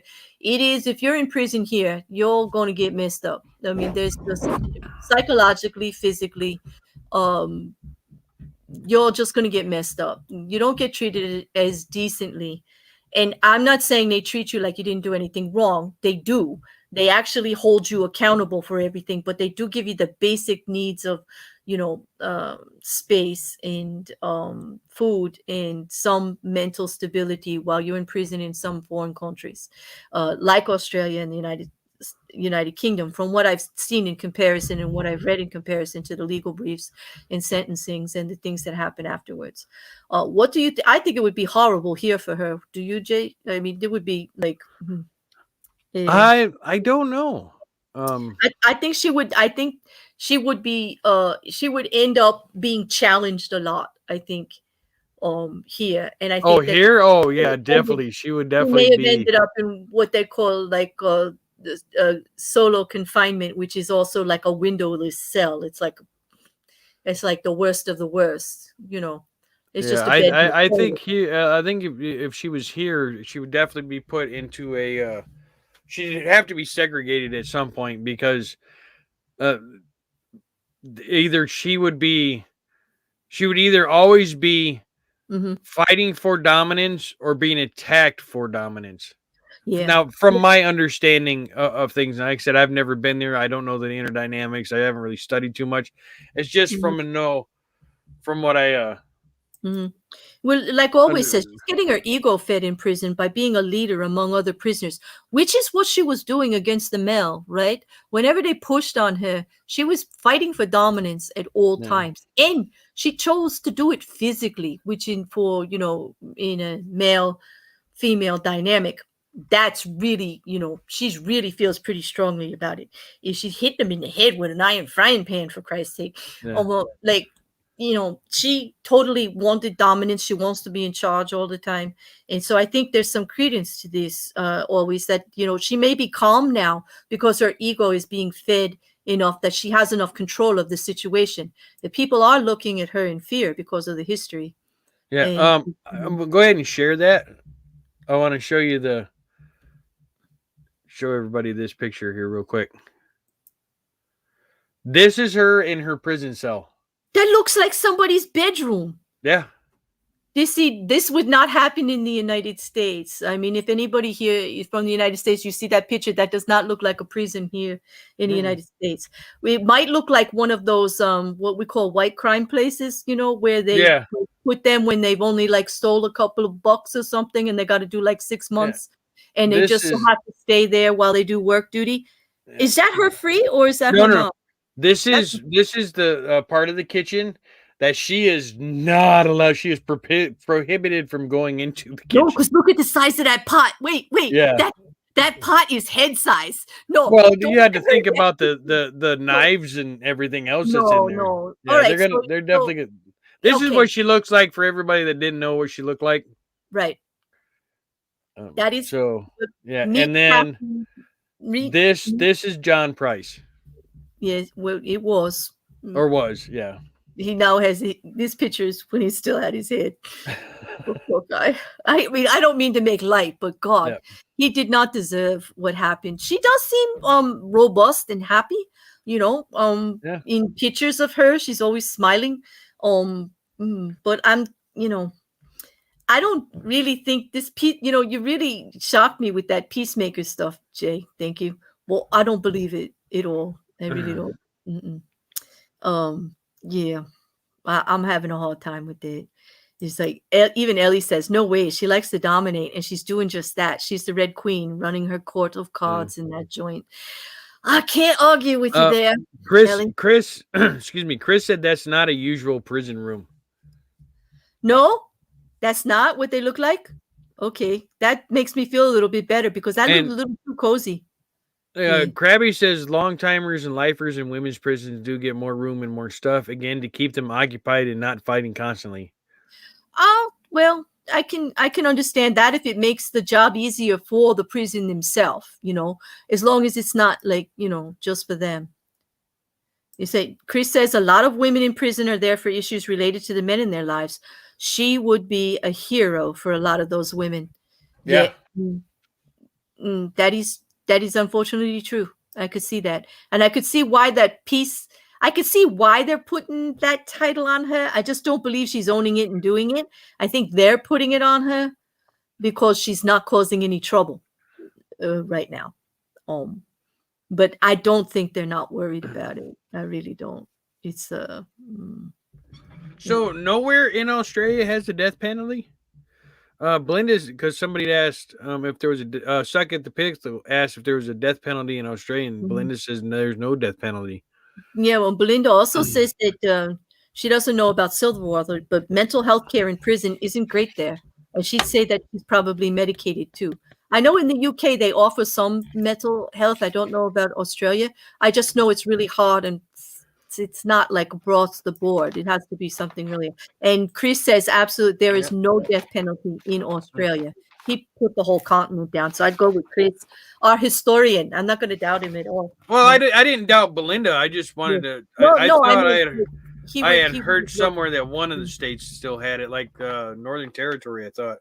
Maybe I don't know. We could check into that later. But apparently, like I said, I'm gonna listen to the Australians. Always. Both of them said no, so I'm gonna go with what they have to say. Student says that New Zealand gave it away in '68. It was hanging, and they gave it up. So they don't have it there either. Yeah. Now, see, I understand hanging. Mm-hmm. Why you would get rid of hanging, but I think this is a little off topic. But if you're gonna sentence somebody to death, I think the guillotine is the best way to go. You mean really old-fashioned, off with the head? Yep. Okay. Well, that is quite and no, I'm not talking about the executioner with the axe. I'm talking about the big guillotine dropping the big giant blade on him. About the big dropping one. Yeah. Okay. All right. But so we've already had this discussion about my thought on the death penalty. So if you want to, go ahead. That doesn't have it. They do not have the death penalty. It's bad enough just living there. Oh. Yeah. So if you want to know more about my stance on the death penalty, go look up mine and Ed's debate over on Hereticals on the stance on death penalty. You'd be surprised at who likes what. I don't mind talking about it. It's probably a hot issue on YouTube. I have concerns about the current state of how the death penalty is applied here in the United States.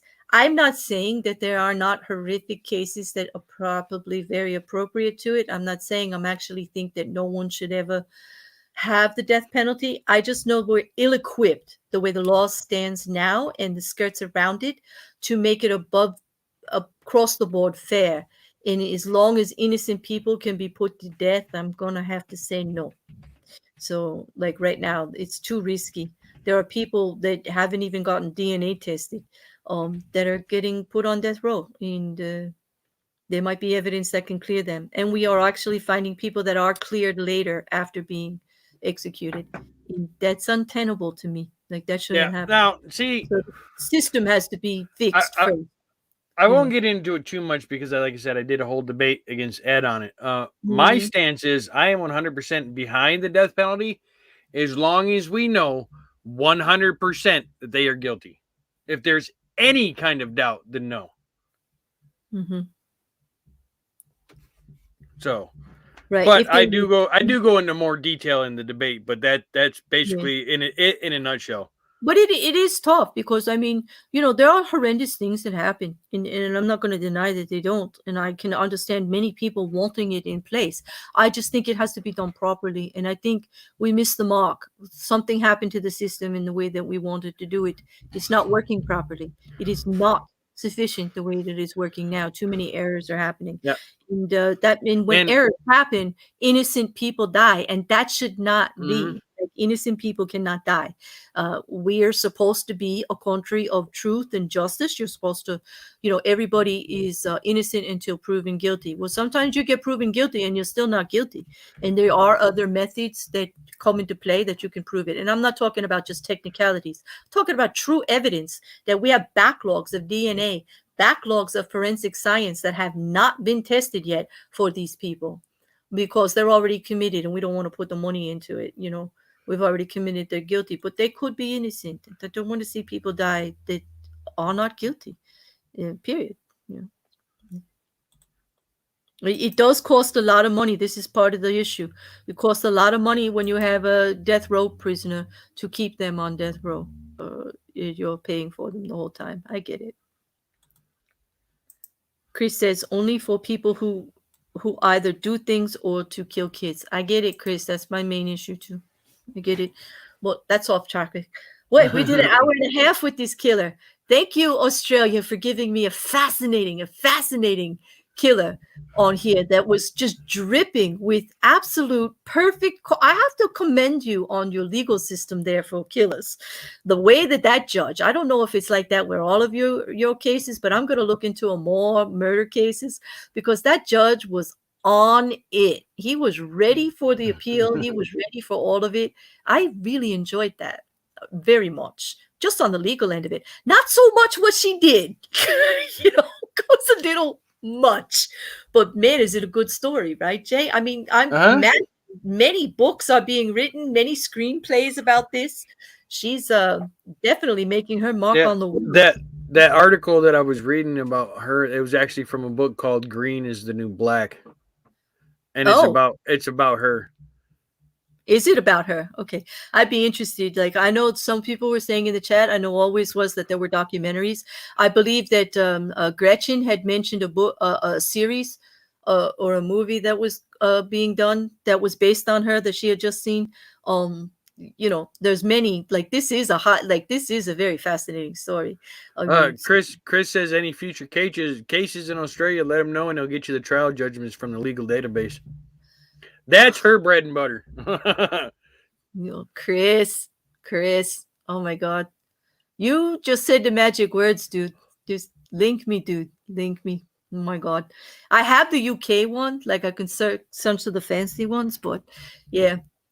I'll be talking to you because when we look at these killers, like I want to know how they got their sentencing and trial, because they come up like they catch these people red-handed, dripping in blood, and some of them still get off, and I think that's insane. Like I really want to see how the good ones do it. See, and I like, and for me, what I find interesting is the psychological aspects of it, the whys and the personal histories and what they actually did, because that speaks a lot to their psyche also. Like I said, Mhm. we get into Ted Bundy. Oh Lord. You want to do Bundy, and I do still want to do Dahmer. Dahmer, that case kind of got me into it. That was your getting into it Yeah, was yeah. Dahmer. Which was that was fascinating, taking a look back with you on like what really actually made me Hmm. like start reading all this legal stuff all Yeah. the time. It was definitely on that because Dahmer he is definitely his is definitely an interesting story. Mhm. And not so much the legal aspect of it, because the legal aspect of it for me just there wasn't, and it's nothing against what you like. I just didn't nothing in the legal aspect stood out to me. I mean, they had him caught red-handed. Well, you know what You know. fascinates me about the just the legal system in general is like we have the law, right? And here's the thing, and it's probably just because of the way I think in duality. Like I always say to myself, I have no problem, with anybody thinking I'm of two minds because I am all the time. I own it. I admit it. I could go yes and no in the same sentence. Okay, it's Mm, like a gift, right? So with legal, that's what fascinates me because here they have the same story. Okay, they have the mm, same evidence. Okay, they have the same laws, and both sides get to twist it and tell something different, and the stories are so different, and that's an art, that's a craft to take the same exact thing and turn it into something different, and I'm fascinated by it, the yin and the yang of the whole thing, so to speak. Yeah, you mm. know um I don't know. It might sound weird, but that is it Yeah, for me. and It that is is definitely something, it. Belinda brings up something that we briefly touched on in the beginning, is Yep. because this is Claire's show, so Claire likes to do the legal aspect. Now, if this was show you the difference between her show and my show, I would have focused more on this Her part, father. that she was brutally raped as a child. Yeah. That's where my show will come into Yeah. the Right. The psychological. And I the did mention psychological stuff. she had And it was trauma there, mentioned, but not we what it didn't was. touch on it at all. Right. Because there was obvious trauma there. We Hmm. wanted to say that obviously her focus on the men was due to a trauma. And that's Yeah. exactly what we meant, Belinda. We had read that history there, but for just For kind of flipped over it Yeah, because, like, because for this show, it's the legal stuff. For my show, it's the psychological stuff. yeah. So we have to go over and sit at Jay's table and pick her apart for that. Although that part's hard for me because when like somebody like Katherine Knight, okay, Hmm. I find hard to have sympathy for, to tell you the truth. Even knowing that what Belinda just said, and I knew that. I have I have a hard time having sympathy for her because we have a life here of taking that aggression out on men and everybody else in her life, and yet not doing anything about that past trauma or dealing with it. I don't think that gives her a free pass, nor does it give a free pass to all the people in her life that knew that that's why she was doing it. I'm sure her family knew it, but did her family get her help? No, they went to her husband and said, "When you marry her, don't get her pissed, or she's gonna cut your balls off." They Hmm. did not say, "Get the woman some therapy, get her some help. She's had trauma." No, nobody said that. If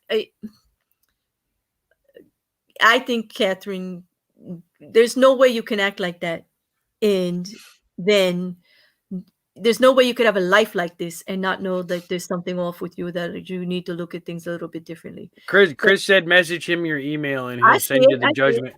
I see it. I'm here salivating over the whole damn thing. Can't you hear? Can't you hear? No, I am. But it is difficult for me to find sympathy for people that don't take the step forward to find the help that they need. I'm not saying it would be Oh, easy. Well, yeah. The Blended and Sucketh did bring something up. Um, about the frontal lobe damage. It'd be interesting to know if she suffered frontal lobe damage, because a lot of serial killers have suffered frontal lobe damage. yes, It's one they of the do things they find them. believe. It's Mm, one of the things they do believe helps facilitate why a serial killer will do what they do. hmm. Childhood trauma, frontal lobe damage. A lot of them had military careers. Some successful, some not. So Hmm. there's a lot of different things. Yeah. No, I agree. It's not a free pass, Caribbean. I'm not saying she should be put to death. I'm sure something like that would actually be a very, very good counter argument as to why she shouldn't be put to death should the death penalty actually be there in Australia. That would be a very good reason. Past childhood trauma in the reason for her actions would come into play in that argument with a good lawyer. A lawyer worth their salt would bring all of that up, and it would go well for her defense as to getting a life sentence instead of a death. Krabby did bring something up, and it's something we may want to touch up on a little bit on your show too. Okay. Because Krabby did say, I didn't hear anything about the history in this stream, so that explains everything to me. It's not just a free pass to anything but the death sentence. No, all we said is that she had something happen in her childhood, and that's why she was attacking men. We didn't go into detail about it at all. So Krabby, I mean, it is something. It's always good to see some little bit of a what you got more of stuff you guys would like to hear about, because a lot of the times these things, even the little bit of background information on the trauma as a child will help with the case, and absolutely, we will get into. I think we will have to look at that a little bit. That's why maybe we'll make them a little bit longer, because it is good to go through the legal parts of it like I do, and the case itself, but you offer so much more on the psychological part, and they want to hear it. They really do. So no, Krabby, I understand you're not triggered. we know. We're actually, you're helping us, because we do this. Like, here's the truth. We do this twice a week. We do it Monday and Thursday, right? So why not split up the same person and cover the whole thing, soup to nuts, every week? Like, we could have took Katherine. They're right. We could have took Katherine Knight, and we could have presented the case legally, and then tore it apart psychologically, nuts and bolts on Thursday, right? And and it would have been fascinating for them if they had both nights, and they can watch replay, and it would cover it more detailed, instead of trying to remember which show we're on and who's doing what, because it's the same, Suckage says, where's the after party? I'm ready. I need a drink. I know, right? I know there's so many good comments, and I get this, that they're putting it up, and I know, like, I'm not saying that everybody's giving her a pass. Don't get me wrong. I'm admitting to my own faults as to not being able to give somebody as much grace as they may be entitled to in this case, because what she did actually really affected me in such a way. And just to hear what everybody was saying about her and all of the other little things that she did. And it's not that I don't think she doesn't deserve consideration, because I'm sure she does. I'm actually saying it's a failure on my part being able to give her that grace. But I know that's not exactly where it should be. She did have trauma, and it could, and obviously the way she was going after men, there's some kind of issue there for sure. But that doesn't mean she should be free on society to act it out on everybody she feels like. That's what I'm saying. Keep the bitch locked up, okay? No free pass that way. Keep her locked up. She, I don't think she deserves to die if there's death penalty. I'm not advocating for them to make room on the planet for her, like move her out. I'm just saying keep her away from everybody else, because she's obviously not able to present herself in a way that anybody else is safe around her. If she gets pissed, but in prison, she's not getting pissed on a regular basis, just a little different, But, okay. You did not say too much, Sandy. Don't ever say that. There's no rules. You could say and bring up anything that you like. We're going to always discuss it. If you're willing to discuss it, we're willing. Unless you want to bring up the topics of coffee and pineapple on pizza, then that's you can bring them up here, because Jay's wrong. Oh, you're gonna come at me after all of this. You're gonna come at me on my own show about coffee and pineapple. I got Chris in the chat. Now Chris is behind me on the pineapple. You should stop while you're ahead. You really should. And I'm telling you, half that chat would be, at least half of them would be for the pineapple. The other half would probably be on your side, because that's how the war on pineapple pizza goes. But Wade put something in the true crime thing. We're gonna look into that one. 50 years of no answers in an infamous case of murders on Harvey and Janet Crew. Oh, thank you. There was something that was brought up. What was that? There was Davros had put something in new detail in a 50-year-old murder case. So, Oh, Jay. yeah. Varillion says you're wrong. Chris said pineapple's the best. Yeah, well, you know. People's throwing pineapples up here in cheer. You should stop. You see, I told you, I know my people's. Yeah. He's like, oh, even Verillion's throwing pineapples. All right. Thank you, guys. Y'all Thank you nasty. for pineapple support. I needed Nasty. it. He's beating up on me about this. He really has. He attacked me on Twitter with pineapples. Yeah. What are you doing? What are you going to do? This is not good, Jay. It's not good. It's not good. But thank you. And thank you, Wade, for sending what you did. And anybody else, these are great ideas. And again, Sandy, you added a lot to the conversation. Don't ever take any of that back. Not here, anyway. And I don't worry about raging and cursing or anything else. I mean, I do it like more than anybody, I think. Yeah, Jake? I set the precedence for the foul language and the opinionated conversations here. So, you know. So, let me ask you guys, because most of you guys will be here for Thursday's show over on my channel. What do you guys want us to talk about on Thursday? Right now, we were going to kind of look at some more of the FBI article, but I don't know if we really need to. I think we should look at another case. You want to look at another case? I think so. Is there any case that you guys would like us to cover on Thursday night?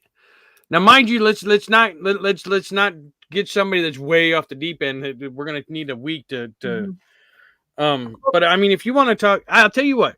Let's do this. Let's talk about what we'll get into some psychological stuff on serial killers for Thursday. Wait, Leonard Lake, Charles Ng. Who is Leonard Lake and Charles Ng. Oh, nasty boys. Are they nasty? Can we do them in a day? We can't. That's going to take about a week to do Lake and Ning. Okay. Because there's a lot between the two, because you got to look at the because it's a 2-person serial killer. Mm-hmm. So you got to look into the history behind Leonard Lake and Charles Ng to get the brilliant. Let's look at some people who were released murderers. OJ. Sorry, that's the first one. He's all of a sudden OJ. Oh, wait a minute. That glove fit. Don't even get me started. So that is like, we can't do that on Jay's channel, because you know why we can't do OJ on Jay's channel? Because that is a legal quagmire. That whole case was nothing but legal mess up. It didn't matter. It didn't matter about anything else. That is definitely a true crime and legal drama one. That we'll think about that, but there's got to be other ones. I should go look up. Wait a minute. I should go look up a few names of ladies I used to live and work with. That would be interesting. Oh, okay.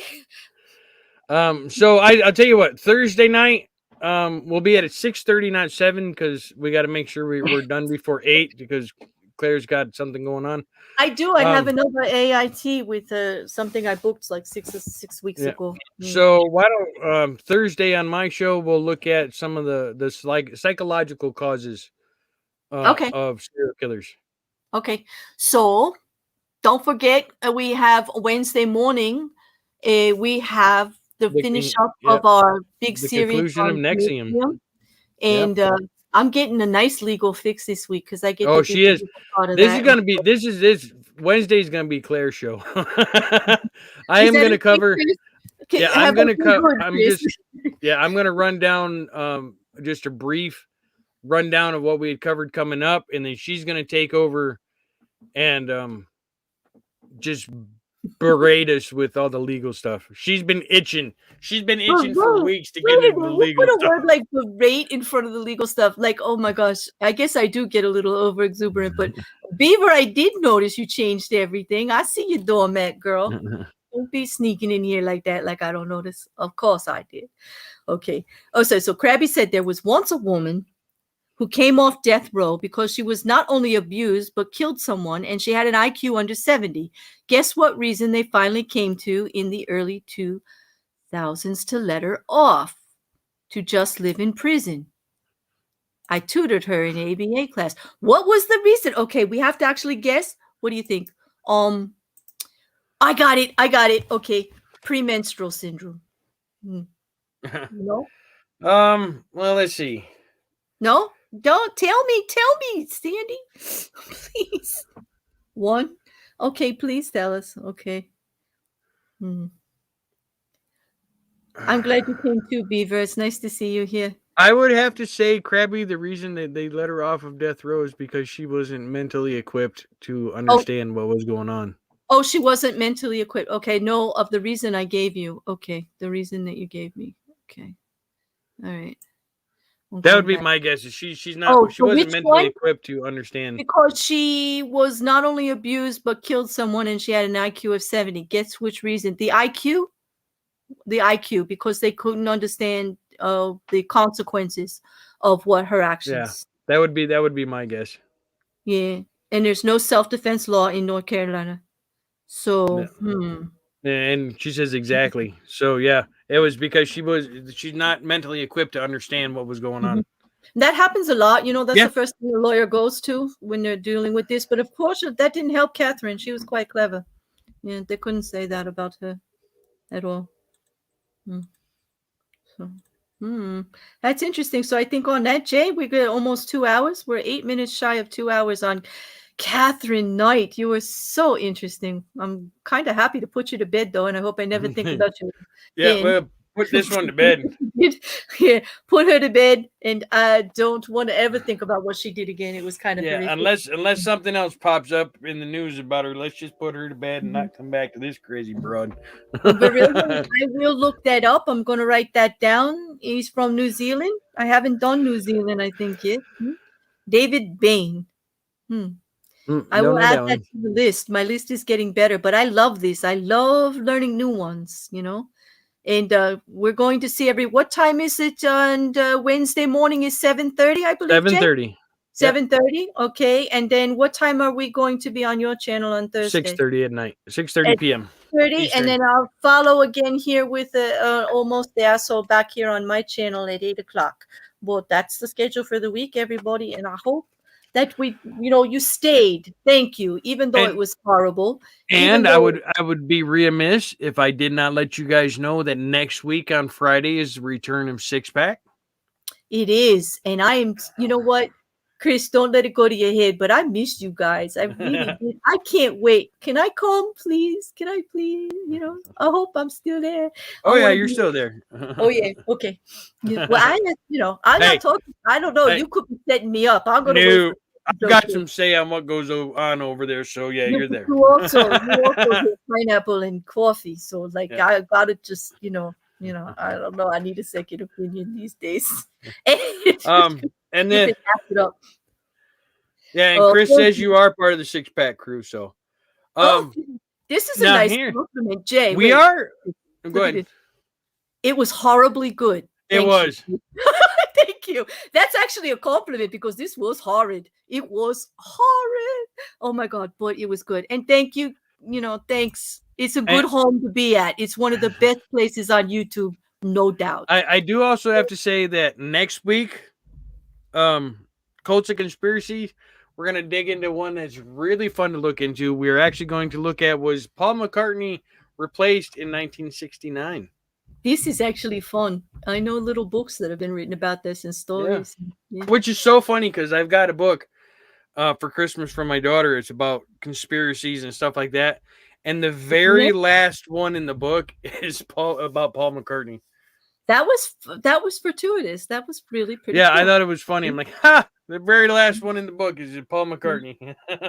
This is I'm glad you all stayed for this because some parts were pretty rough, and I'm glad for the tips that you gave us about covering it more fully, even on the psychological end. We'll give Jay his say on that. You give him a little more input on the beginning of things. That we hear you. Yeah. It'll be good because that's what it's about, right, Jay? Is showing both sides of it. Yeah. Yep. And getting it. So Thursday we'll definitely look into nature, nurture, what makes a serial killer. So. Now because last week we talked about what is considered a serial killer. Now we're going to look at how they make the organizations. That's fascinating to me. How they all came up. So now we're gonna actually look at what what makes a serial killer. So All right. And on that, Jay, I think I'm ready for the outro. I'm going to kick you, and I'm going to go have some coffee, and not think about your hate of it. I'm gonna go watch some Walking Dead. Oh, So, oh, yeah. that is not exactly what I would choose after reading this case, but go on. Go on with yourself. All right, everybody. We shall see you Wednesday morning if you're around. Okay. On that, have a great couple of days. I'll see you later. Bye, Jay. Bye, everyone. Have a good day.